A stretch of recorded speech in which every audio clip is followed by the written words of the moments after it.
comment je vais vous présenter ça? Premièrement, quand je vais commencer mon partage d'écran, je vais vous amener avec moi dans un nouveau compte que je me suis créé sur la zone CEC.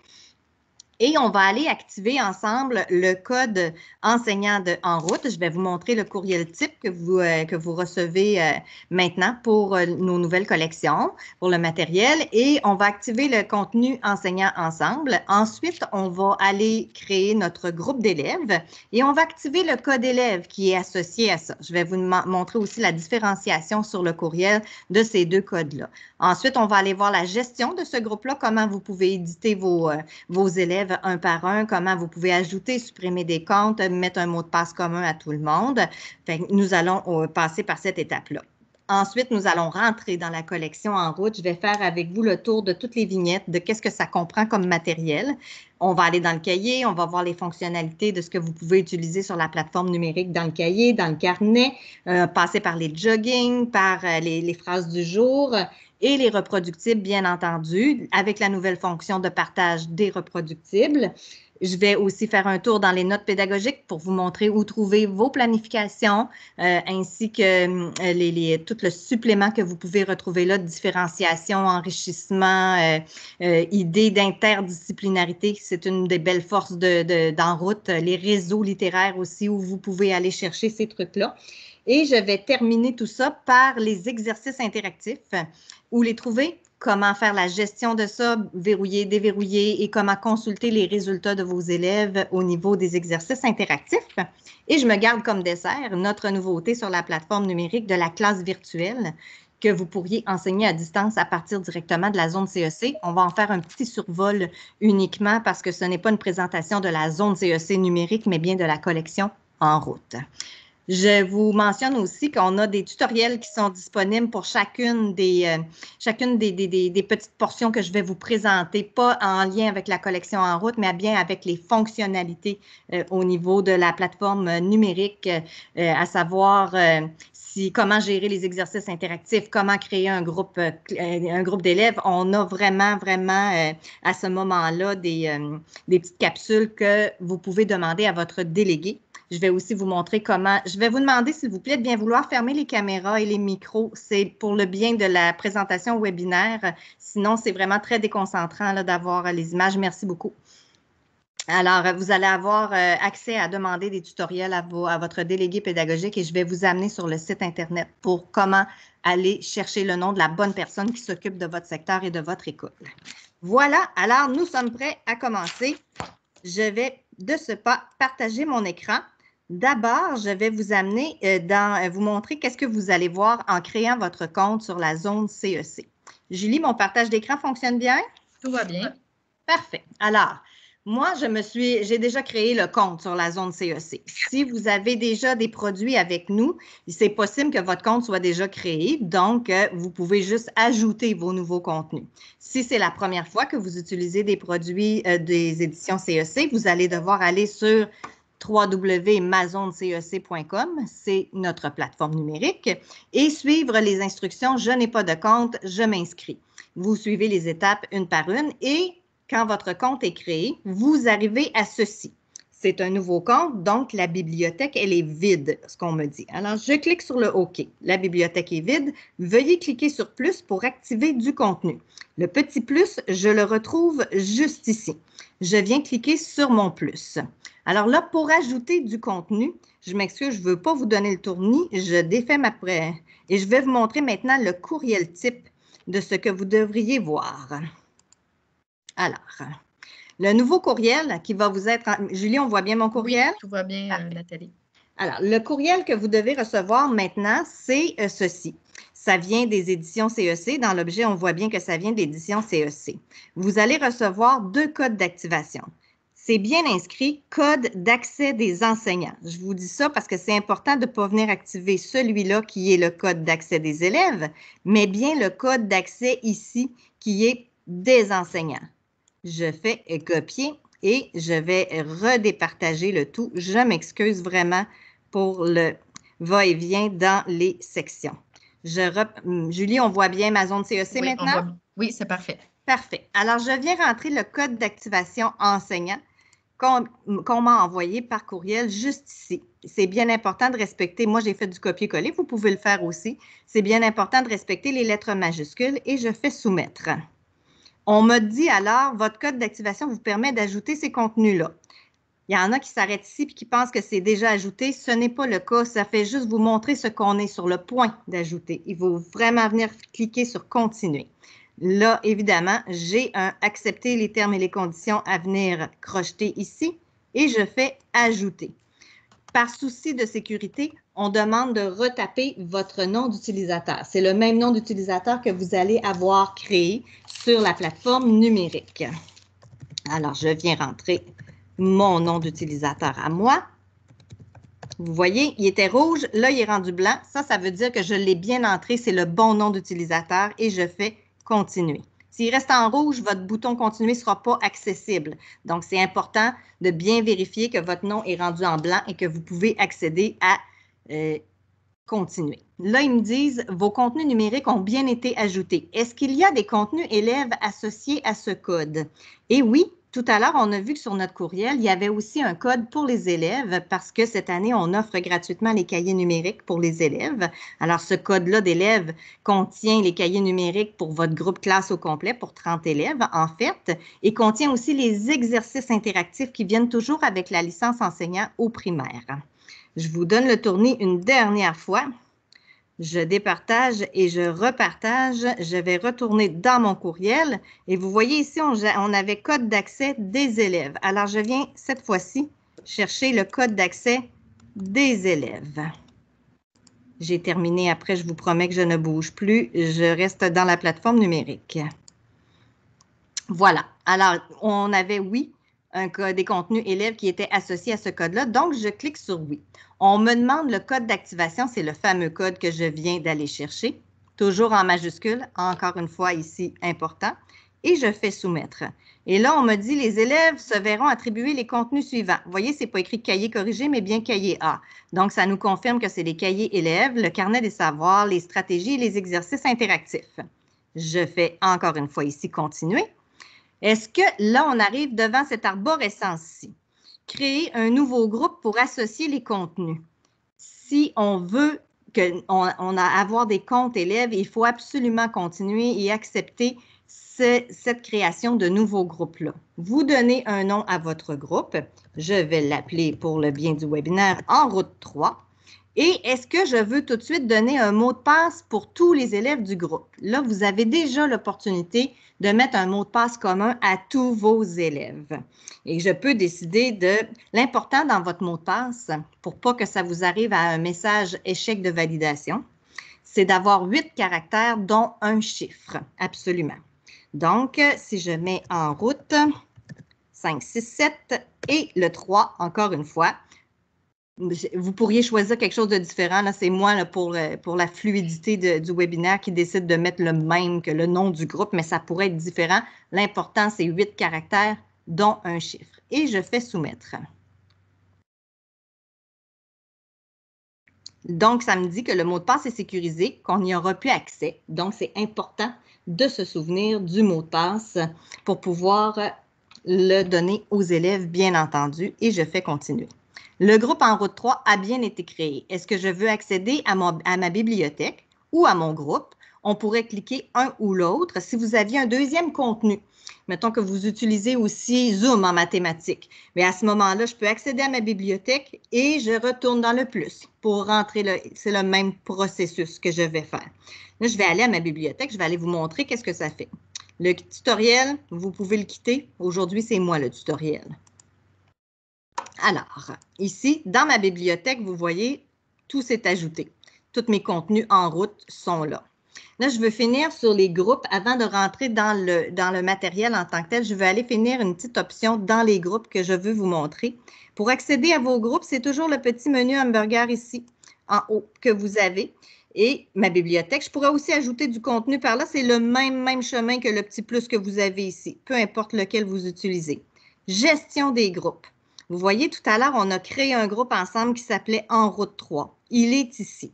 Si j'avais un deuxième groupe, je pourrais, entre autres pour les enseignants de langue seconde, ça peut être comme ça. Vous, en titulaire, vous allez avoir normalement un seul groupe là, dans la même année. Et la clé de groupe est toujours accessible ici, donc pas besoin de la prendre, de la prendre par cœur ou de la noter à quelque part. Mes 30 comptes élèves se sont bel et bien créés. J'avais mis mon mot de passe commun. Si je veux le changer, je peux en appliquer un autre ici et qui va s'appliquer à tous vos élèves en même temps. Je pourrais aller ajouter une description ou changer le nom de mon groupe avec le petit crayon qui est juste ici. Je peux changer la photo qui est associée à mon groupe en cliquant sur l'appareil photo ici. J'ai une petite bibliothèque de photos que je pourrais utiliser. La clé, bien entendu, elle, on ne la change pas. J'ai la liste des élèves du groupe qui sont là. Je pourrais gérer les contenus associés. Par là, mettons que vous avez Zoom déjà depuis une année, puis que là, on vous a envoyé un nouveau code pour les cahiers numériques et les exercices interactifs. Bien, c'est par ici. Parce qu'on ne créera pas un autre groupe.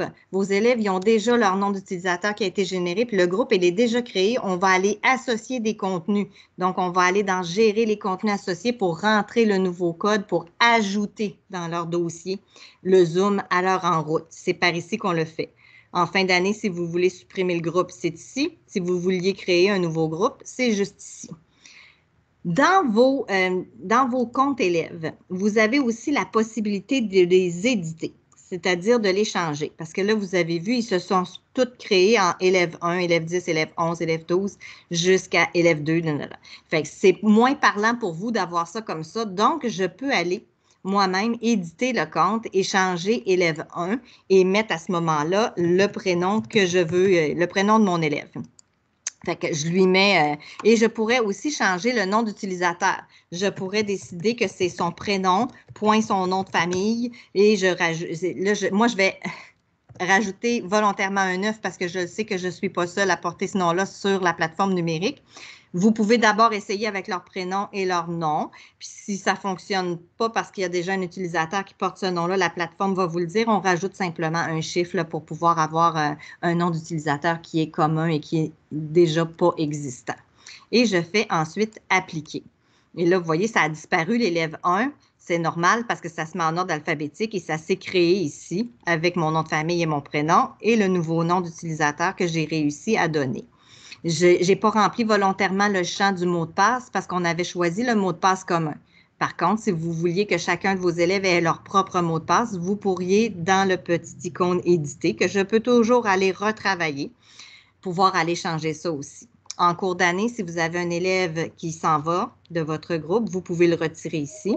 Ça vous donne toujours 30 élèves. Vous ne pouvez pas en faire plus que 30. C'est un groupe au primaire, c'est 30 élèves. Alors que si je viens le retirer, mettons que je retire celui que j'ai fait, et là, apparaît créer un compte élève. C'est sûr, j'en ai retiré un, donc je suis à 29. Donc, j'ai la possibilité. Donc, si vous avez un élève qui s'en va, puis un qui rejoint votre classe, qui arrive en milieu d'année, bien, je pourrais aller créer un nouveau compte élève et donner un nom à ce compte-là. Je vais changer d'appellation pour pouvoir avoir un nouveau et lui donner son nom d'utilisateur. Voilà, si je mets 9 à tout le monde et je fais créer le champ de mot de passe. Ah, c'est vrai, il faut que je lui donne le mot de passe. Quand je crée un nouveau compte, il faut que je l'associe au mot de passe que j'avais déjà choisi pour le groupe. Voilà. Et vous voyez, il est venu se placer ici, le nouveau compte que j'ai créé. C'est normal que vous ne puissiez pas en créer d'autres. Le maximum est atteint de 30 élèves. Si vous en retirez, vous pouvez en créer. Si vous n'avez pas 30 élèves, que vous voulez en créer un de plus, mettons que vous avez 25 élèves pour le moment, puis il arrive en cours d'année un 26e élève, bien, il va vous en rester 5 que vous pouvez aller éditer et attribuer à un nouvel élève sans aucun problème. Ça fait pas mal le tour au niveau de la gestion, l'activation des codes et la gestion du groupe classe. Nous allons maintenant aller dans notre bibliothèque d'en route et faire le tour. Brièvement, je vous explique les vignettes. Vous avez toujours vos 3 cahiers corrigés, A, B et C. Vous avez accès aux corrigés directement dans le cahier. L'élève, lui, pour sa part, n'a pas la portion corrigée, mais bien juste cahier. Ensuite vient le carnet des savoirs et le carnet des stratégies. Le carnet des savoirs, c'est la petite portion grammaticale qui est offerte avec les cahiers aux élèves. Donc, vous l'avez en petite vignette que vous pouvez présentés au tableau interactif. C'est dans ce carnet-là que l'élève va retrouver ses mots à orthographier. C'est son vocabulaire pour les situations d'écriture, toute la grammaire aussi, la révision grammaticale et de conjugaison. Le carnet des stratégies, l'élève, ça c'est en classe, ça vous appartient à vous, c'est les petits boudinés plastifiés que vous avez reçus avec vos gros cartables pour ceux qui ont commandé la version papier là, avec le cartable. Il y a des petits boudinés plastifiés pour laisser aux élèves toute l'année que vous reprenez à la fin de l'année, qui renferment les stratégies de lecture et écriture. L'élève les a, ces choses-là, dans son carnet de savoir, mais en format papier non plastifié. Fait, il y en a un pour la maison et il y en a un pour l'école qui peut rester sur le pupitre, un pour chaque élève. Vous en avez 30 de disponibles, donc ça évite le partage des documents, surtout pour cette année-là, vu que nous sommes en temps de COVID. Vous avez ensuite une vignette pour la présentation de vos jogging, pour vraiment les mettre à l'écran là, au TBI. La même chose avec les phrases du jour qu'on retrouve dans une petite vignette séparée. Les 3 notes pédagogiques qui font référence aux 3 petits boudinés en plastifié aussi que vous avez dans votre gros cartable pour ceux qui ont le gros cartable. Ce sont les notes pédagogiques A, B et C qui accompagnent les cahiers A, B et C. On va aller à l'intérieur tout à l'heure. Je vais vous montrer. Il y a des trésors enfouis dans ces petites notes pédagogiques-là pour la collection en route. Et les 2 dernières vignettes que vous retrouvez, et non les moindres, ce sont les reproductibles, donc tous les exercices supplémentaires, les feuilles pour les situations d'écriture à donner aux élèves, les évaluations, lecture, écriture, orale, les ateliers aussi qui ont été ajoutés. Vous avez tout ça dans les reproductibles. On va aller faire un tour dedans aussi tout à l'heure. Et la dernière, les exercices interactifs. Il y en a environ 350-400 par niveau. Des exercices autocorrectifs. Je vais aller tout à l'heure aussi dedans vous montrer comment on fait la gestion de ces exercices-là et la consultation des résultats des élèves, bien entendu. Je vais d'abord rentrer dans le cahier. Je clique simplement sur ma vignette pour rentrer dans le cahier. On ferme le tutoriel. Alors, quand on rentre, on est en mode, là, je suis en mode navigation. Je peux aller avec ce petit outil-là ici, directement dans une page ou ouvrir ma barre ici pour pouvoir me promener plus rapidement dans le cahier. Alors, je peux passer les pages. Si j'étais sur mon tableau interactif, s'il est tactile, avec le doigt, je pourrais faire comme une lecture de livre et passer les pages une par une. Quand j'ai trouvé la page où je veux aller, je peux simplement cliquer dessus pour ouvrir ma page de cahier directement. Dans une page de cahier, qu'est-ce qu'on retrouve à ce niveau-là? Je peux aussi passer mes pages avec mes 2 petites flèches ici, gauche-droite, comme je pourrais ouvrir ma table des matières qui est ici en bas dans le gazon, qui me permet aussi de me promener. C'est 3 façons différentes de vous promener dans votre cahier. Même, il y en a une 4e en venant taper directement le numéro de la page quand on le sait directement. Je peux aller directement dans chacune de mes unités pour voir exactement qu'est-ce que j'ai. Je peux aller de grammaire, conjugaison, lecture, le réseau littéraire qui est toujours à la fin de mon unité, directement. Je viens cliquer, mettons, sur grammaire ici et il m'amène dans la page grammaire de l'unité 1.3, telle que je lui ai demandé dans la table des matières.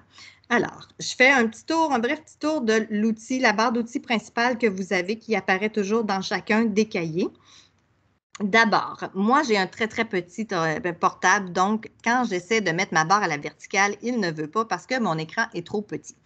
Dans votre cas, quand vous êtes au tableau interactif, c'est facilement utilisable en un seul clic. Votre barre d'outils ici qui est à la verticale, même si je peux la prendre et la déplacer comme je veux, le fait de l'avoir à la verticale, ça peut être assez intéressant. Ça va vous laisser un petit peu plus de marge de manœuvre pour la présentation sur le tableau interactif. La flèche ici, c'est comme un petit reset.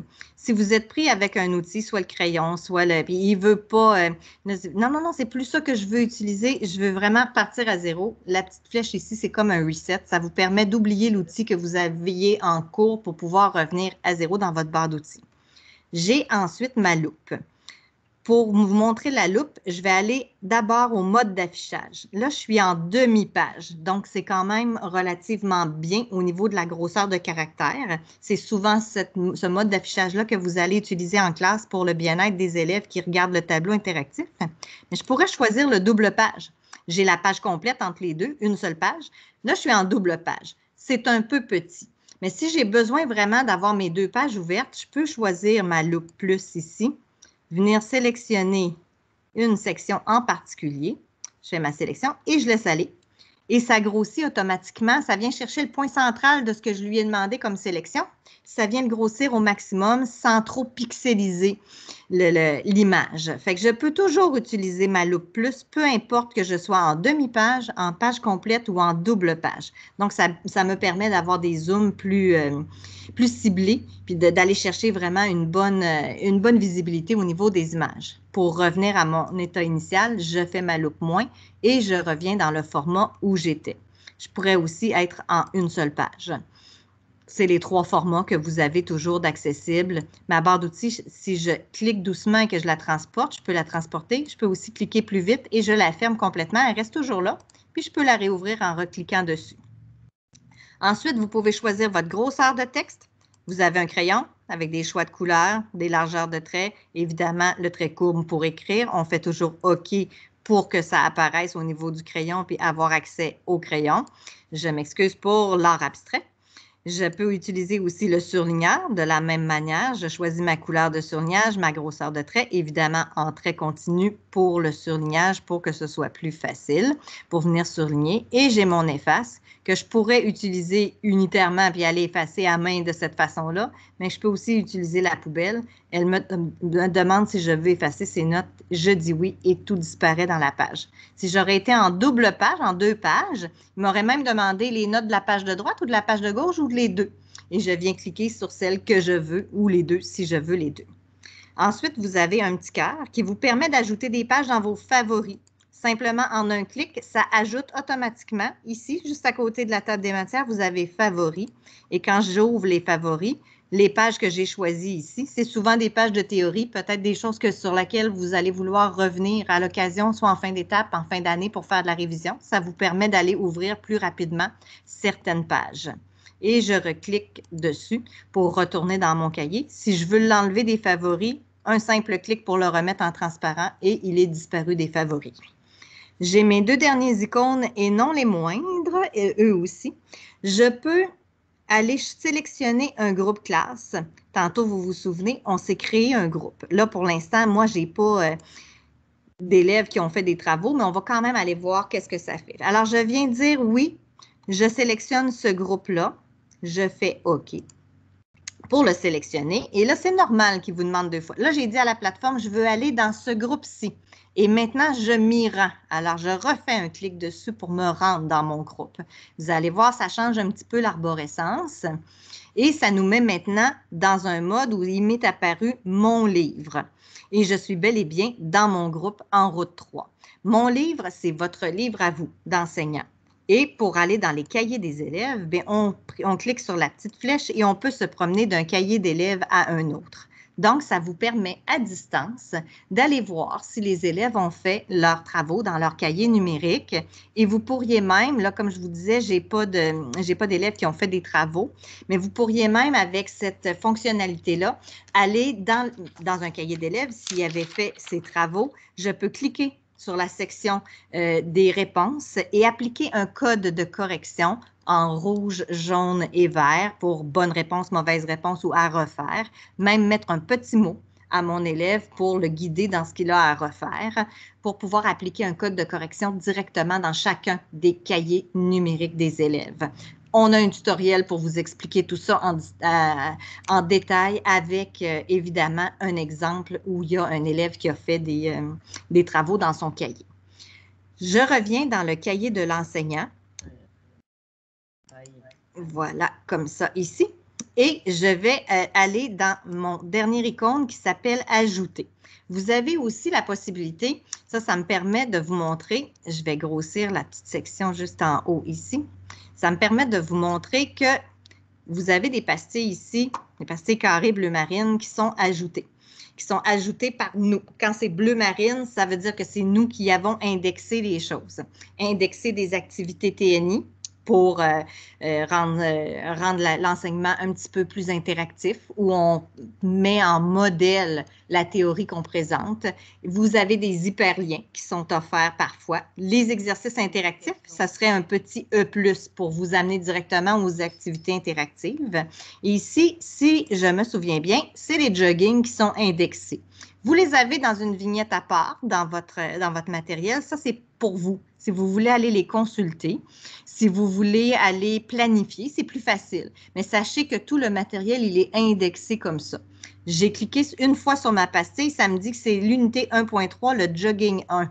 Pour venir le partir, pour venir cliquer dessus, et là, ça vient vous mettre le fameux jogging qui est là, disponible directement sur le tableau interactif pour les élèves. C'est de cette façon-là que vous allez dans vos pastilles qui sont intégrées là, directement à la plateforme numérique. Ça m'a amené dans mon jogging. Moi, je vais retourner dans mon cahier. J'ai pris ma petite flèche ici. J'aurais pu retourner par ma flèche de retour, mais moi, j'ai pris le petit chemin ici raccourci qui me donne aussi accès à toutes mes vignettes directement par le haut. Ici, je l'ouvre, je peux voir tout ce que j'ai à mon actif dans ma plateforme numérique et je peux m'y promener sans aucun problème. Alors, ajouter. Donc, j'ai mes petites pastilles bleu marine qui appartiennent à la collection. C'est ce que nous, on a ajouté pour enrichir le matériel. Vous aussi, vous avez sûrement du matériel que vous pouvez ou voulez ajouter à votre cahier pour rendre ça encore plus riche. Dans mon icône ajoutée, j'ai 4 choix. Je pourrais ajouter un texte. Ça veut dire que c'est une note que j'ajoute moi-même. Je pourrais ajouter un lien. Vous trouvez quelque chose d'intéressant sur AlloProf, sur YouTube, vous avez envie de le présenter à ce moment-là à vos élèves, on vient ajouter l'hyperlien ici, ça crée une pastille qui va être d'une couleur différente. Vous allez voir, on va le faire avec un texte tout de suite après. Puis vous pouvez l'ouvrir directement dans votre page. Vous pourriez vous enregistrer. C'est sûr qu'il y a un temps maximal que vous pouvez, mais quand même, ça laisse des messages à vos élèves. Vos élèves, dans leur cahier numérique, cliquent sur la pastille dans votre cahier, puis ont accès au message que vous avez laissé. Ou ça pourrait être tout autre document qui est dans votre ordinateur. Vous avez fait une modélisation en format Word, vous voulez la présenter là. Vous avez fait une feuille pour pratiquer les verbes, vous voulez qu'elle soit disponible dans cette page-là, vous l'ajoutez ici. Ça vous donne l'arborescence de votre ordinateur. Vous avez une image, peu importe un PDF que vous avez dans votre ordinateur que vous voulez présenter à ce moment-là, vous avez la possibilité de le faire par ici. On va créer ensemble un petit... très original, je mets test, je peux aussi grossir mon caractère si je veux avoir ça comme ça. Là, quand je vous disais... Nathalie, excuse-moi. Oui. J'aimerais juste demander aux enseignants de bien vouloir fermer leur micro, s'il vous plaît. Merci. Oui, c'est apprécié parce que ça fait une réverbération de son et pour nous, c'est difficile. Là, c'est normal que ça fasse ça parce qu'on est plusieurs branchés en même temps. Alors, je viens ajouter la petite note que je veux laisser, soit comme aide-mémoire à moi-même ou comme note à mes élèves. Vous voyez ici, j'ai note privée. Si je viens cliquer sur note privée, un petit cadenas qui apparaît, ça veut dire que même si mes élèves sont dans mon groupe, même s'ils voient dans mon cahier, note privée, c'est que moi qui vais la voir. Alors que si je ne coche pas note privée, les élèves vont pouvoir avoir accès à ce que j'ajoute. Fait que vous avez toujours la possibilité de garder quelque chose pour vous. C'est sûr que des fois, on a besoin de se prendre des notes par rapport à une évaluation X, Y, Z. C'est mieux de cocher note privée. Mais si vous voulez partager des trucs avec les élèves, bien à ce moment-là, on ne le coche pas et les élèves peuvent avoir accès à ce que vous avez ajouté. Je viens choisir ma couleur de pastille. Tiens, on va y aller dans le saumon aujourd'hui. Et je viens cliquer « Enregistrer ». Bon, qu'est-ce qu'il fait là? Pourquoi on me fait ça?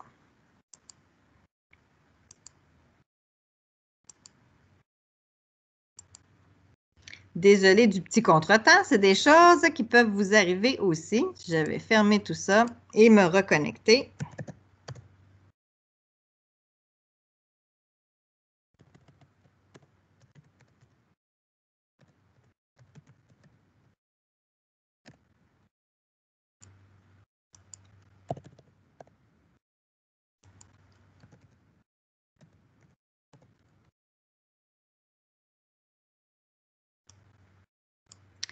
Eh bien, désolée, j'ai une difficulté technique que je ne comprends pas vraiment.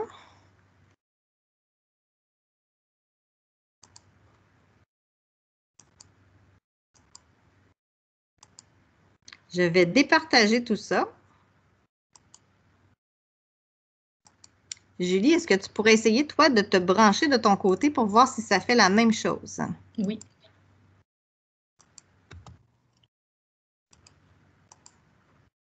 Sinon, je vais prendre mon ancien compte. C'est pas plus grave que ça. Ah ah!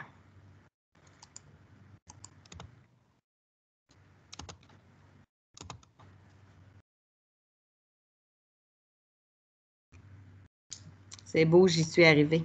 Oui, tout fonctionne.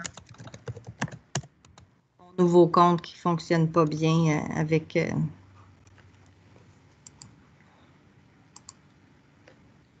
Voilà, nous revoici, nous revoilà dans notre en route. Désolée du petit contretemps. Alors, j'étais dans le cahier, je retourne dans le cahier et je vous montrais comment ajouter une petite pastille. Peu importe la page où je suis, je vais ramener ça un petit peu plus haut. Donc, j'étais dans Ajouter, ajouter un texte, bien entendu. J'avais inscrit le mot test que j'avais grossi. J'avais choisi, je vous avais expliqué pour le note privé, j'avais choisi la pastille saumon que je fais enregistrer. Et là, je vais tasser ma barre d'outils. Vous voyez, ma petite pastille est apparue ici. Je vais grossir ça un petit peu. Et voilà. Et là, en allant sur ma pastille, je peux la déplacer et venir la placer là où je veux dans ma page. Et en cliquant dessus, ça ouvre automatiquement la note que j'ai laissée. Si c'était un hyperlien, j'aurais eu l'hyperlien à cliquer et ça s'en va directement sur le lien de YouTube ou sur le lien Alloprof, peu importe ce que vous avez laissé. Au fur et à mesure, la plateforme enregistre tout. Si vous ne voulez plus avoir les pastilles en question, il faut simplement aller cliquer sur la poubelle et les enlever pour pouvoir avoir l'espace vide. Ce que vous voulez garder au fur et à mesure du temps, vous les laissez là. Ce que vous voulez supprimer et ne voulez plus utiliser, vous avez à les enlever parce qu'elle va vraiment tout conserver. Fait que ça fait le tour au niveau de la barre. Je vais revenir dans ma loupe, un petit peu comme ça. Voilà, ça fait le tour de toute votre barre d'outils ici. Vous avez, je fais le tour ici en haut des icônes que vous avez. Vous avez une petite cloche ici. Quand il y a un petit point rouge qui apparaît dans la cloche, c'est une notification qui vient des éditions CEC. Donc, c'est nous qui voulons vous passer un message. Est-ce qu'il y a une nouvelle chose qui est apparue sur votre zone CEC? Est-ce qu'il y a une nouvelle fonctionnalité? Est-ce qu'il y a une mise à jour de disponible? Peu importe le message, est-ce qu'on a un problème technique dans cette journée-là? Ça se peut. Des fois, on pense que c'est nous, mais ce n'est pas toujours nous. Ça peut venir de nous aussi au niveau du problème technique. C'est de cette façon-là que vous voyez les messages qu'on veut vous envoyer. Le petit point d'exclamation juste à côté, si vous avez un problème technique. Exemple, ce qui vient de se passer avec le nouveau compte que j'avais créé. J'aurais pu l'envoyer tout de suite ici au soutien technique. On peut écrire directement au soutien technique. Bien sûr, c'est des problèmes d'ordre technique informatique. Si vous avez des questions pédagogiques, c'est plus avec votre délégué qu'il faut voir le tout. J'ai accès aussi ici à ce qu'on appelle normalement, en mathématiques, c'est ce qu'on appelle la barre d'outils mathématiques, mais ça vous donne aussi un espace de travail blanc. Vous voyez, il vient d'ouvrir comme un tableau blanc qui s'est placé par-dessus mon cahier. Pour le fermer, j'ai mon petit X juste ici. Je pourrais venir modéliser avec le crayon, le surligneur, les faces, exactement comme j'ai fait. J'ai aussi des outils de maths, là, mais ça, en français, ça va vous être plus ou moins utile. Je pourrais venir modéliser une phrase. Je pourrais venir modéliser un schéma sur l'organisation de la conjugaison, peu importe ce que vous voulez. Et j'ai l'option ici, en cliquant sur « Afficher mes tableaux blancs », de venir l'enregistrer. Vous pouvez le fermer directement sans l'enregistrer si c'est une modélisation que vous ne voulez pas conserver. Si c'est quelque chose que vous voulez conserver et y revenir éventuellement pour ne pas avoir à tout refaire, vous pouvez, en allant changer le nom du groupe ici, avec le petit crayon, vous pouvez changer le nom de votre tableau, puis les conserver. Et en cliquant sur « Afficher vos tableaux blancs », vous allez toujours y avoir accès, bien entendu. Alors ça, c'est votre petit outil de travail, un tableau blanc de plus qui vient s'ajouter. Vous voyez, en le fermant, j'ai retrouvé ma page de cahier comme tout à l'heure. La loupe, c'est plus pour vous retrouver dans votre bibliothèque. Si vous utilisez plusieurs produits, moi, j'ai une grosse bibliothèque. Normalement, j'ai tous les produits. Donc, pour moi, la loupe, c'est comme un outil de recherche, mais à l'intérieur de la bibliothèque. Fait que vous pouvez venir chercher vos produits par là. Et le petit carré ici, c'est pour se mettre en mode plein écran. Ça peut être intéressant d'avoir ce mode-là quand on est au tableau. On gagne un petit peu d'espace là, pour pouvoir afficher le tout. Ensuite, il me reste le petit gazon ici en bas là, pour avoir fini le tour dans le cahier vraiment. Je vous montre les dernières petites choses. Votre corrigé est accessible ici. Quand vous allez ouvrir votre cahier, d'emblée, il n'y aura jamais de réponses qui vont vous apparaître. Il est masqué volontairement. Si vous voulez actionner les réponses, vous devez venir choisir entre une réponse à la fois ou toutes les réponses. Majoritairement, les enseignants préfèrent une réponse à la fois. Et je viens cliquer dans chacune de mes sections pour faire apparaître vraiment mes réponses une par une. Alors que si je voulais toutes les réponses, je clique sur toutes les réponses et les réponses de ma page s'affichent au complet. Si j'étais en double page, ce seraient les 2 pages qui apparaîtraient au complet. Je veux l'enlever, je vais simplement aller le masquer. Et voilà pour le corriger. Toujours accessible à toutes vos pages, évidemment, quand il y a des espaces réponses. Ensuite, j'ai aussi accès directement, et c'est là qu'on va aller ensemble, dans les notes pédagogiques. Je suis à la page 19 de mon cahier A. Si je viens cliquer dans le petit gazon sur les notes pédagogiques, la plateforme va automatiquement m'amener dans les notes pédagogiques de l'unité où j'étais présentement. Et c'est dans ces notes pédagogiques-là, là, je vais me mettre plus en page complète. Je sais que c'est petit en page complète, je suis désolée, mais ça vous permet de mieux voir là, tout l'ensemble de ce que ça vous offre comme composante. Alors, dans les notes pédagogiques, et là aussi, je peux utiliser mes flèches, c'est là que je vais retrouver mes tableaux de planification.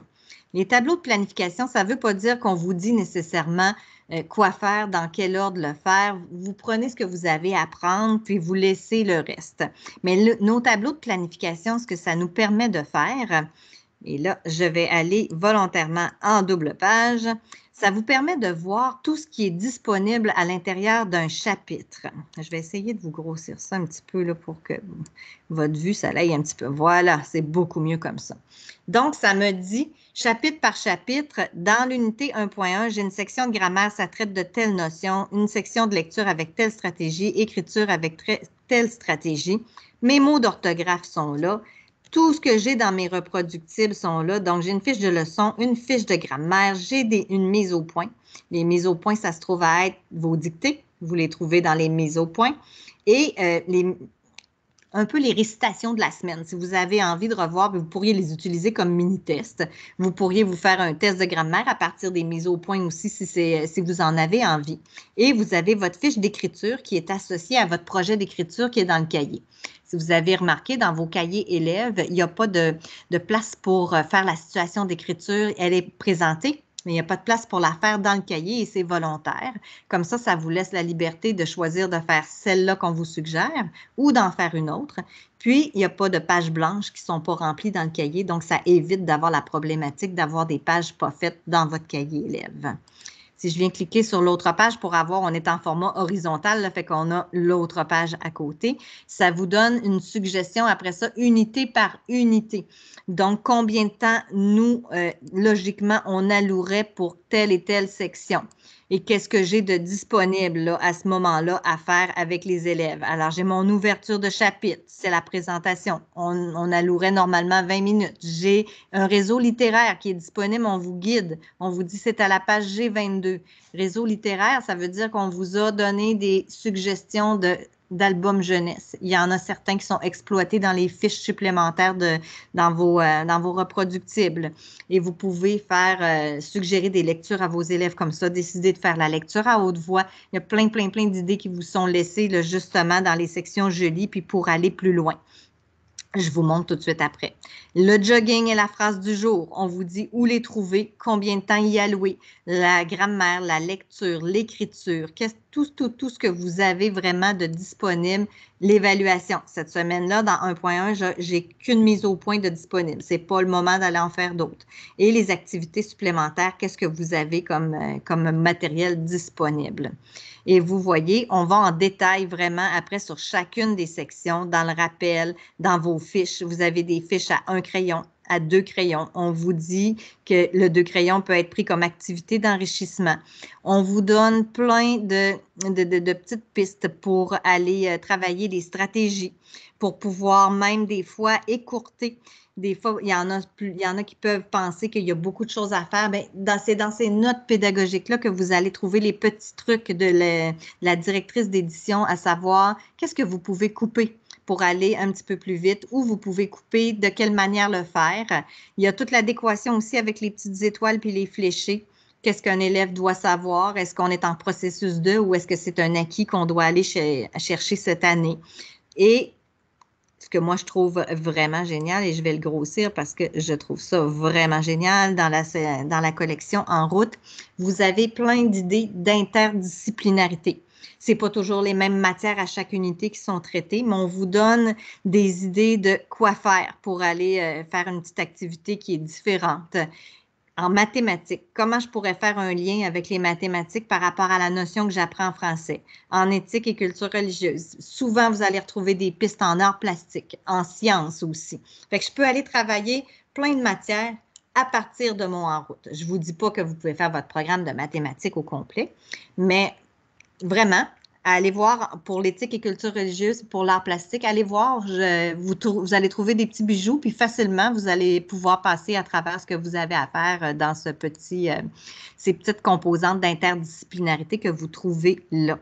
On vous guide aussi pour l'écriture, puis on vous parle des évaluations supplémentaires que vous pourrez utiliser, bien entendu.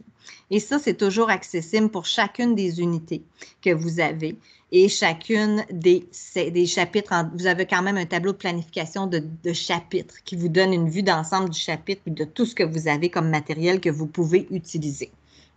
À la suite de ça, dans les notes pédagogiques, ce que vous allez retrouver, c'est le corrigé couleur de vos cahiers. Donc, dans les notes pédagogiques A, le corrigé du cahier A, B et C pour les autres composantes. Je vais revenir maintenant dans le petit carnet de savoir. Je vais aller vous montrer au niveau du carnet de savoir.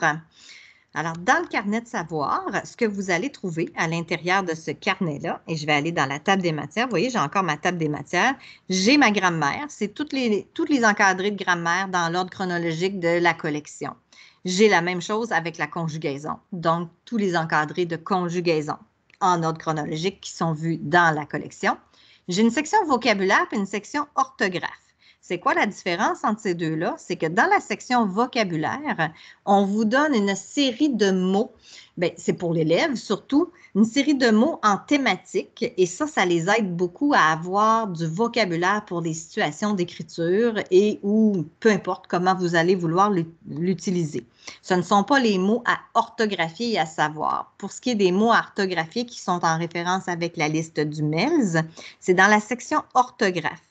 Et ici, dans la section orthographe, les mots sont vraiment classés par difficulté orthographique, donc comme comme les pratiques enseignants pour la plupart sont établies déjà au primaire. Donc, et c'est en lien avec les notions qui sont apprises dans l'unité en question. Vous avez aussi des petits encadrés qui viennent travailler les homophones que vous retrouvez à la même place. Et à chaque semaine, donc à chaque unité, l'élève a ses mots à orthographier. Il y a toujours une petite activité ludique là, pour aller pratiquer ces mots d'orthographe. Quand on les écrit, souvent, on les retient plus facilement. C'est pour ça aussi qu'au début, il y a une série de petites idées pour donner aux élèves et aux parents à voir comment je pourrais faire, quelle sorte de jeu je peux faire pour aider mon élève, mon enfant à apprendre ces mots d'orthographe. Donc, c'est quelque chose qui est vraiment bien conçu et assez complet. Et ça se termine avec les stratégies. Tantôt, je vous disais, dans le carnet des savoirs, l'élève a les stratégies lecture et écriture, les mêmes que l'on retrouve dans le petit carnet qu'on a ici de disponible, carnet de stratégie, qui est le petit boudinet plastifié que vous allez retrouver. Les joggings, j'ai passé dessus tout à l'heure. Je peux aller vous montrer au niveau des phrases du jour. qui sont classés par chapitre aussi, bien entendu. Je vais fermer la table des matières. Alors, c'est par ici, dans cette vignette-là, que vous pouvez, à chaque chapitre, chaque unité, vous avez des phrases pour tous les jours, pour mettre au tableau interactif et venir modéliser. C'est souvent la bonne façon de contextualiser la grammaire et l'orthographe pour les élèves, de leur apprendre comment on fait les accords puis pour qu'ils deviennent bons en dictée puis en écriture continue. Ils sont bien bons pour apprendre leurs mots d'orthographe, mais quand vient le temps de les mettre dans des phrases complètes, c'est pas tout à fait la même chose. Donc, en pratiquant la phrase du jour, puis vous en avez une vraiment pour tous les jours là, qui sont classés par chapitre, mais on peut et vous appliquer le code de correction que vous voyez, ma petite barre d'outils est là, fait que je peux aller chercher mon crayon puis mon surligneur puis aller vraiment modéliser sur, bon, ici j'ai un verbe à l'infinitif, je l'ai souligné, j'ai un nom ici, je pourrais aller écrire féminin singulier en haut, chacun va aller appliquer le code de correction qu'il veut, puis vous allez vous trouver une méthode là, pour aller vraiment avec les élèves appliquer le code de correction pour... il y en a qui décident de les donner en dictée. C'est à vous de voir. Ça peut aussi faire des phrases de dictée. Sachez que le niveau est un petit peu élevé par rapport à ce qu'ils sont prêts à écrire au niveau de la dictée. C'est vraiment plus là, les phrases du jour, pour vous permettre de modéliser puis de leur montrer comment on fait les accords, quelles techniques on peut trouver si on se demande comment tel mot ou tel mot peut s'écrire. Puis vous pouvez les faire partager en grand groupe sur comment tu ferais toi, c'est quoi la stratégie que toi tu as trouvée. Ça leur permet de voir que des fois, il y a plusieurs stratégies pour arriver au même résultat et c'est très bien ainsi. Alors, on a fait le tour des notes pédagogiques. Maintenant, je vous amène dans les reproductibles. Les reproductibles, ça, c'est votre matériel à vous. Donc, les élèves n'ont pas accès à ça dans leur accès élève. Ils sont toujours classés par cahier et par section. Donc, j'ai des leçons. Dans les leçons, et par chapitre aussi, c'est dans les leçons, ce que vous allez retrouver, c'est des exerciceurs supplémentaires qui ressemblent beaucoup à ce que l'élève retrouve dans le cahier. Ça peut, vous pouvez avoir envie d'en donner plus à certains élèves parce qu'ils en ont besoin de plus, parce que les parents demandent. Ça peut être partagé avec l'orthopédagogue si l'élève suit de l'orthopédagogie. Ça reste qu'il fait le même genre, c'est pas les mêmes exercices, mais ça se ressemble beaucoup. Il est dans le même vocabulaire, dans la même façon de faire, fait que ça peut aider. Vous avez des jeux d'études, c'est ce qui accompagne les jeux d'études, les mots d'orthographe que je vous ai montrés dans le carnet. Dans le carnet de l'élève, il y a toujours une petite activité ludique pour chaque semaine. Vous pourriez avoir envie de leur en donner plus et c'est ici que vous pouvez venir chercher ces fameux jeux d'études de plus. Je vous montre à l'instant la nouvelle fonctionnalité, tant qu'à être dans des reproductibles qu'on peut avoir envie de partager avec les élèves, bien, c'est ce qu'on va venir faire. On va venir partager ces reproductibles-là. J'ai mon petit icône des bonhommes. Le petit icône des bonhommes, c'est celui qui me permet toujours d'aller m'associer à un groupe. Là, je le sais, j'ai changé de compte là, parce que ça ne marchait pas tantôt, fait que je vais aller me chercher un groupe que j'ai ici. Je viens lui dire, oui, je veux partager avec ce groupe-ci. Et je viens cliquer sur OK. Et comme d'habitude, toujours double-clic pour lui dire « On y va dans notre groupe ». Et vous allez voir, ça va changer un petit peu et ça va inscrire Camé, ça vient inscrire le nom de mon groupe ici et 0 fichier partagé. Ça, c'est vraiment une nouvelle fonction de cette année, la possibilité de partager les reproductibles. Alors, je décide que moi, je voudrais partager le jeu d'étude 1 sur des mots en phrase et je voudrais partager le jeu d'étude 2 avec les mots cachés. Ici avec mes élèves. Je suis juste venue cliquer dans le petit rond qui est apparu ici et ça m'inscrit ici 2 fichiers partagés et non seulement ça me l'inscrit là, mais à côté de jeux d'études ici dans mon arborescence, j'ai entre parenthèses 2. Ça m'indique que j'ai partagé 2 fiches avec mes élèves. Pour les départager, rien de plus simple, je viens recliquer dessus pour les remettre en cercle transparent. Vous avez accès aussi, si j'étais, mettons, dans les leçons, je retourne dans les leçons, je peux aussi les partager, mais je pourrais aussi partager le corrigé. Ça vous permet aussi de partager le corrigé en PDF ou en Word. Si vous les partagez en PDF, évidemment, l'élève va devoir cliquer, enregistrer la fiche et l'imprimer pour pouvoir y travailler dessus. C'est un PDF. Sinon, en Word, l'élève peut aller inscrire dessus, mais il faut que vous soyez conscient que le Word, ça modifie la mise en page. Donc, des fois, c'est un petit peu plus complexe à ce niveau-là. J'ai certaines enseignantes qui m'ont dit, par contre, qu'il existait des applications gratuites sur Google pour pouvoir rendre des PDF possibles au niveau de l'écriture pour les élèves. J'en sais pas plus, là, je ne pourrais pas vous guider plus à ce niveau-là. Ensuite, si je continue dans mes... Fait que c'est de cette façon-là que vous venez partager, peu importe là, quel reproductible, vous avez la possibilité de les partager et l'élève, lui, va voir apparaître une vignette de plus dans son compte et avec les reproductibles que vous avez partagés. Puis, aussitôt que vous les enlevez, ça disparaît. Si vous en partagez d'autres, ça réapparaît. Fait que c'est vraiment vous qui décidez à quel moment et combien de temps vous les partagez. Pour l'instant, c'est avec un groupe en particulier, donc c'est tous les élèves d'un même groupe qui voient votre partage. Si toutefois vous voulez les partager juste avec un ou deux élèves, il faut les envoyer par courriel à ce moment-là. Vous avez des fiches de grammaire supplémentaires aussi qui vous sont offertes dans les reproductibles. Vous voyez ici, il y a du 1 crayon, puis il y a du 2 crayons. Le 1 crayon est de niveau, on est dans la consolidation, de niveau dans la PDA, inquiétez-vous pas, c'est pour vraiment aller consolider les acquis, faire de l'exercice supplémentaire. Le 2 crayons est un petit peu plus difficile, fait que si vous avez des élèves qui sont plus rapides, qui vont plus loin, qui veulent aller plus loin, que vous voulez enrichir, vous pouvez utiliser les 2 crayons à ce moment-là. J'ai des fiches supplémentaires pour aller travailler les homophones, bien entendu. Mes mises au point de tout à l'heure, quand je vous parlais des mises au point, et c'est ici que vous allez aller trouver dans chacun des chapitres, non seulement les petits tests mises au point, mais les dictées aussi. Puis pour avoir accès à la dictée à donner à l'élève, évidemment, c'est dans le corrigé que vous allez aller la trouver. Vous avez des feuilles pour les jogging. Tantôt, je vous ai montré dans la vignette comment aller mettre le jogging au tableau interactif. Vous avez la possibilité de faire imprimer des... C'est pas obligatoire, mais on vous offre une belle petite feuille là, où l'élève peut aller répondre au jogging du jour directement sur une feuille préimprimée.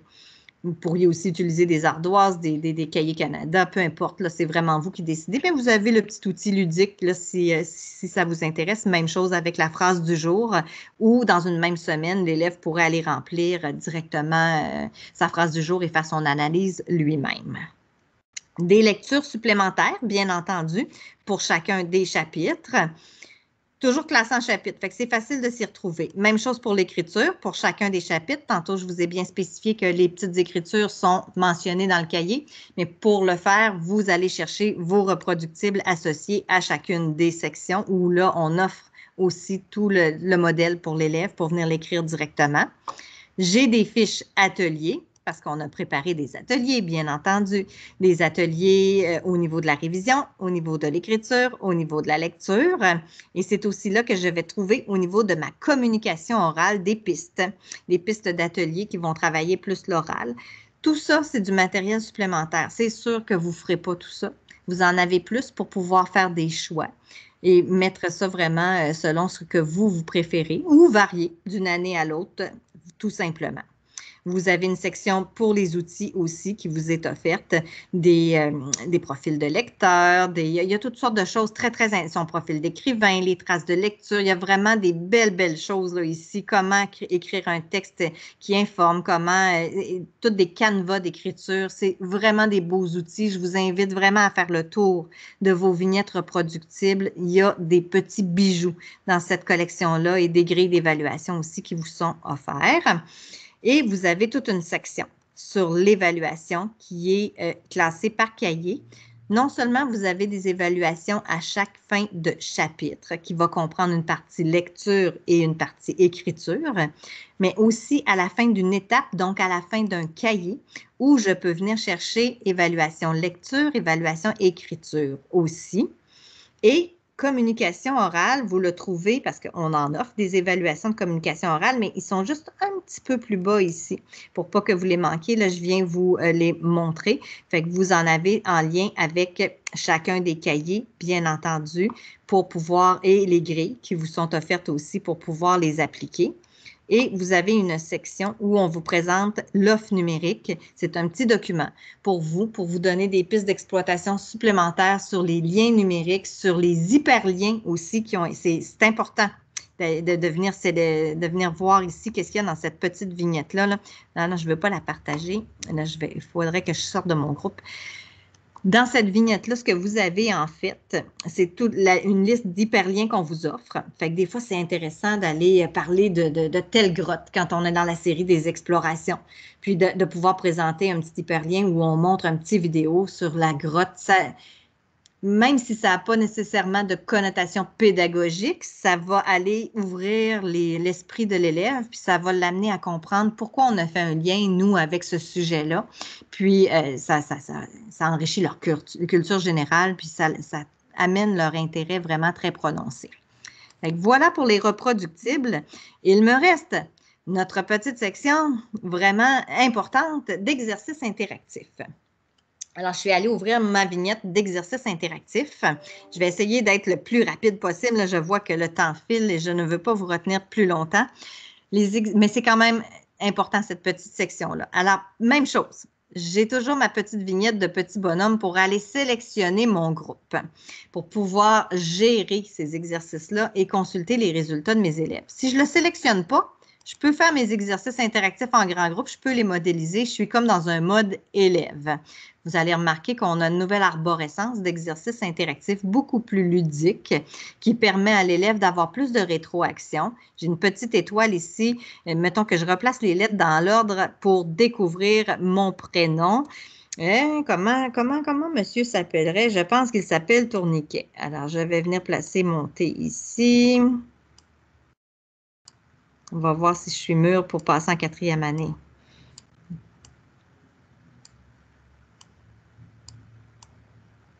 N'inquiétez-vous pas, je vous en fais juste un. Voilà. Et quand j'ai terminé, je peux passer tout droit, mais je dois me valider. Donc, mon petit crochet qui est ici, je viens cliquer dessus et on me dit bravo. Je ne sais pas s'il y en a parmi vous qui ont entendu. Avec Teams, des fois, le son, c'est différent, mais le petit bravo, il fait vraiment un beau petit son de j'ai réussi.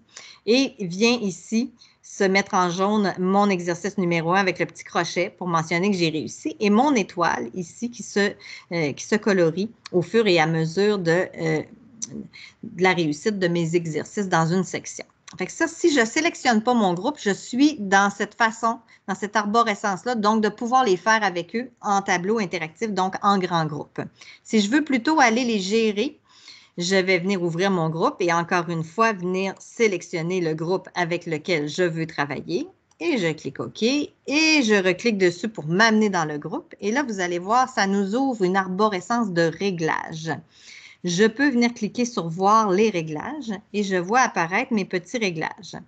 Cadenas vert ouvert, donc les élèves sont, les exercices sont déverrouillés, les élèves les voient. Cadenas rouge fermé, les exercices sont verrouillés et les élèves n'y ont pas accès. Vous avez ça pour chacune des sections.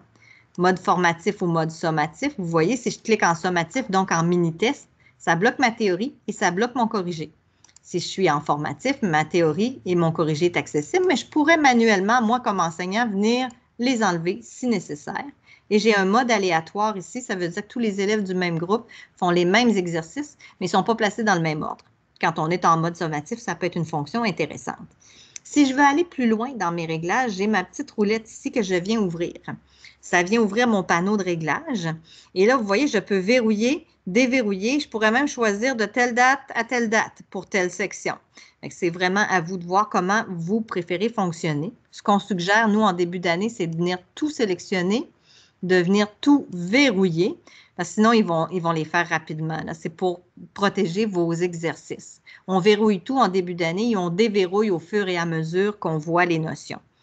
Je vérifie si je suis bien dans le mode que je désire, mode formatif. D'emblée, la plateforme se place à 10 essais. 10 essais, c'est vraiment beaucoup. Alors, vous pouvez jouer avec ça et venir décider que vous donnez 3 essais à votre élève. Je peux afficher ou pas le corriger. Et après combien d'essais? Après un essai, non. On lui donne 3 essais. On va lui dire, oui, tu pourras avoir accès au corrigé, mais après tes 3 essais. La théorie, si elle est disponible, c'est libre à vous de décider si vous la donnez à l'élève. Des fois, quand ça fait 2 fois qu'il se trompe, puis pour l'encourager un peu, il peut avoir accès à la théorie si vous lui donnez l'accès. Ça peut l'aider. C'est un petit rappel théorique qui lui met la puce à l'oreille sur comment faire les choses. Ce n'est pas une théorie aussi complète que dans le cahier, mais c'est un petit rappel. Et mon ordre aléatoire est toujours disponible ici aussi. Et là, je viens faire « Appliquer ». Et là, ça me dit que les réglages ont bien été appliqués. Je fais OK. Donc, tous mes exercices sont verrouillés pour l'année au complet dans tout mon cahier. Si je veux, là, je commence mon année scolaire et je veux déverrouiller certains exercices, je me dis, tiens, je vais déverrouiller l'unité 1.1 parce que c'est là qu'on est rendu, c'est ça qu'on voit cette semaine et je vais leur donner accès à ça. Je viens sélectionner, vous voyez, j'ai sélectionné juste à côté du 1.1 et pas le 1.2. Je viens sélectionner déverrouiller à ce moment-là. Je vérifie pour mes essais et mon corrigé après tant d'essais. Tout est beau. Je fais appliquer et on me dit que les réglages ont bien été appliqués. Je veux me valider pour être sûr que ça a bien marché. Je referme ici mes réglages et vous voyez, toute mon unité 1.1 est en mode déverrouillé alors que les autres sont restés en mode verrouillé. C'est comme ça qu'on applique les réglages des exercices interactifs. Maintenant, comment je peux consulter les résultats de mes élèves? Bien, c'est l'autre colonne, juste ici à côté. Je viens sélectionner mon petit graphique et j'ouvre mes résultats. Vous allez voir vos élèves apparaître en ordre alphabétique juste ici. Tous vos exercices de la section ici, en ordre. Et en dessous, c'est là que vous allez pouvoir voir rapidement en un coup d'œil le portrait de votre classe. Quand ça reste une petite ligne comme ça ici, c'est que l'élève n'a pas fait l'exercice interactif en question. Si il a fait l'exercice que vous allez voir apparaître, tantôt on a mis nos réglages à 3 essais. Donc, vous pourriez voir le chiffre 1, 2 ou 3 apparaître. Si le chiffre est rouge, c'est que l'élève n'a pas réussi. Si le chiffre est vert, c'est que l'exercice a été réussi. Donc, vous pourriez avoir des 1 rouges, ce qui veut dire qu'il s'est essayé juste une fois puis il n'a pas réussi. Ça pourrait être des 3 rouges. Là, il a fait les 3 essais. Ça pourrait être des 2. Ça pourrait être du vert. Ça pourrait être 2 verts. Ça vous dit il a réussi, mais ça y a pris 2 essais. C'est comme ça que rapidement, on voit est-ce que c'est majoritairement du rouge dans ma classe? Ça vaut peut-être la peine que je retourne sur ma notion en grand groupe. Est-ce que par contre, c'est plus 1 ou 2 élèves qui ont plus de rouge? Ça vous permet de donner du soutien personnalisé à ces élèves-là. Et le résultat va venir se compiler ici pour chacun des élèves. Vous allez avoir une moyenne qui va se compiler en bas. La même chose avec le nombre d'essais. Vous allez avoir la moyenne du nombre d'essais de chacun des élèves plus celle de votre groupe et vous pourriez décider de pondérer ce résultat-là, donc de donner une importance de plus de points à quelqu'un qui réussit du premier coup, un petit peu moins au deuxième coup et un petit peu moins au troisième coup pour égaliser tout ça, équilibrer tout ça. Vous avez aussi la possibilité d'exporter ce tableau-là. Ça devient un fichier Excel qui vient dans votre ordinateur. Vous pourriez l'imprimer directement et vous pouvez réinitialiser. Réinitialiser si vous voulez que les élèves refassent les exercices. Ça peut être en fin d'étape, ça peut être en fin d'année, ça peut être parce qu'un élève en particulier a mal réussi puis vous voulez donner une chance pour qu'il refasse. Donc, on peut réinitialiser soit pour le groupe au complet, ou en cliquant ici sur les côtés, vous pourriez venir sélectionner les élèves pour qui vous voulez réinitialiser les exercices. Ça va aussi loin que ça au niveau de la réinitialisation. Donc, ça fait pas mal le tour aussi des exercices interactifs. Le consulter hors groupe, c'est la même fonction que si je n'avais pas cliqué sur mon groupe ici pour pouvoir les faire en grand groupe, donc en modélisation sur le tableau, ou vous les consultez comme si vous étiez en mode élève, puis allez essayer l'exercice en particulier. Voilà pour les exercices interactifs. Et en terminant, je vous ramène dans l'icône, mon menu hamburger que j'appelle pour vous porter votre attention sur une autre nouveauté de cette année dans la zone CEC, soit la classe virtuelle qui a été ajoutée. Ça veut dire que vous pourrez enseigner directement à distance à partir de la zone CEC si nécessaire. S'il y en a parmi vous qui ont des groupes d'élèves à distance à suivre ou si éventuellement avec un taux d'absentéisme, on ne sait pas qu'est-ce qui va se passer personne là, cette année. Donc, vous aurez la possibilité de créer des classes virtuelles. Même chose que vous feriez avec un Zoom, un Teams ou un Meet. Pareil, sauf que la beauté de notre classe virtuelle, j'en créerai pas là pour vous, là, on est rendu quand même à 16h36, je ne vais pas vous retenir trop longtemps. On a un tutoriel qui s'en vient aussi qui va vous accompagner dans la classe virtuelle si vous en avez besoin, mais c'est très, très simple comme arborescence pour créer votre cours et ça fonctionne pas mal pareil comme le Zoom, le Teams et le Meet que vous avez actuellement, sauf que c'est vous qui avez entièrement contrôle sur les micros. Alors, personne ne va venir vraiment fermer votre micro. Les élèves n'ont pas le contrôle sur votre micro. Vous pouvez activer, désactiver votre caméra. Vous pouvez désactiver les micros de vos élèves si nécessaire. C'est vous qui avez le contrôle. Comme votre groupe classe est créé, il n'y a personne qui peut inviter d'autres mondes à se joindre à votre classe. C'est uniquement les élèves de votre groupe actuel qui peuvent assister à la classe virtuelle. L'élève, lui, il y a un petit bouton jaune qui apparaît, là, démarrer, et c'est là qu'il va pouvoir aller cliquer pour commencer son cours. Et l'autre belle particularité, c'est que l'élève, en simultané, comme on est dans la zone CEC, pourrait ouvrir son cahier, travailler dedans et vous avoir dans un petit rectangle ici en haut, que vous êtes en train de donner votre cours. Il vous voit, il vous entend et en même temps, il peut faire ses exercices dans son cahier directement. Ça fait vraiment le tour de ce que j'avais à vous présenter aujourd'hui par rapport à la collection En route. Je sais que ça fait beaucoup en dedans d'une heure, que c'est très, très, très rapide, une heure pour passer à travers une collection comme celle-ci qui est extrêmement riche. J'espère sincèrement que ça a répondu à beaucoup de vos questionnements et que ça va vous permettre de faire un tour vraiment très éclairé de la collection pour pouvoir l'exploiter à son maximum.